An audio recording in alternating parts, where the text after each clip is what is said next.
6h13, Alexandre Lemaire. Bonjour Laurent Tessier. Bonjour Alexandre, bonjour Marion, bonjour à tous. Rédacteur en chef de l'émission Pascal Pro et vous sur Europe 1 entre 11h et 13h. Alors au menu aujourd'hui Laurent, vous allez parler d'une polémique qui monte à Nantes pour des ours. Qu'est-ce que c'est que cette histoire ? Oh tiens, voilà quelqu'un.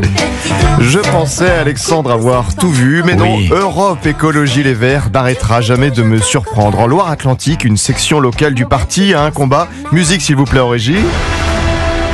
Les écologistes mènent un combat contre deux sculptures d'ours géants. Oui, des sculptures de 2 mètres de hauteur placées depuis le mois de novembre et pour quelques semaines devant l'aéroport de Nantes. Alors ce sont des œuvres en bronze qui représentent 3 ours, un en solo, 2 autres qui jouent et qui ont été réalisés par l'artiste Michel Bassompierre.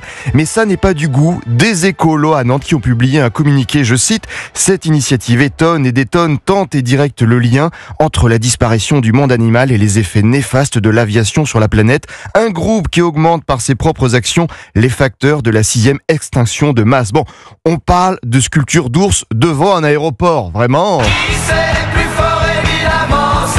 Et ce n'est pas fini, l'une des 2 sculptures représente un ours dérangé par les abeilles au moment de manger son miel. Ça ne passe toujours pas pour les écologistes. Insectes, je cite encore, dont le taux d'extinction est de 100 à 1000 fois supérieur à la normale. Alors encore une fois, je ne suis pas sûr que l'on sauve les ours bruns de cette façon. On parle de sculptures qui mettent en avant un artiste français de renommée internationale.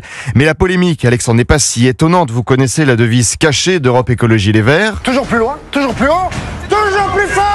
Oui, parce que par exemple, en 2021, la maire écologiste de Poitiers avait tenu ses propos sur l'aérien lors d'un conseil municipal pour justifier la suppression d'une partie des subventions aux aéroclubs. Je pense que vous vous rendez pas compte aujourd'hui des rêves dont on doit préserver les enfants en fait. Enfin, l'aérien c'est triste, mais ne doit plus faire partie des rêves d'enfants aujourd'hui. Tiens, il y a aussi l'ingénieur Jean-Marc Jancovici qui milite depuis quelques années pour un quota de 4 vols par personne dans une vie. 4 vols, il l'avait répété en 2023 sur France Inter. C'est à peu près le bon ordre de grandeur. Mais il faut bien comprendre que mon père, qui était pourtant une catégorie socio-professionnelle supérieure, puisqu'il était prof d'université, quand il est allé aux États-Unis dans les années 50 pour faire un postdoc, il est allé en bateau.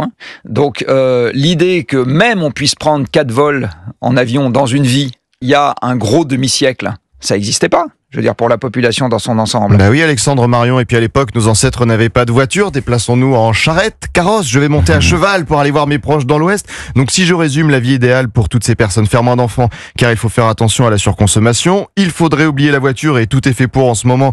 Les véhicules critère 3 sont interdits depuis le 1er janvier dans plusieurs grandes villes. Qu'importe, si vous n'avez pas les moyens de changer votre automobile qui a plusieurs années au compteur, non, ça ne les intéresse pas. On préfère par exemple à Paris, avec la maire socialiste Anne Hidalgo, organiser un vote pour savoir si vous voulez plus de rues jardins, c'est-à-dire rendre piétonnes des rues, les végétaliser. Allez Alexandre Marion, je retourne voir mes ours à Nantes. Oh tiens, voilà quelqu'un. Ils sont tout mignons en plus. Et on vous retrouve tout à l'heure en tout cas avec vos petits ours. Laurent Tessier. À tout à l'heure. Ce sera dans Pascal Pro et vous à partir de 11h sur Europe 1. Merci Laurent.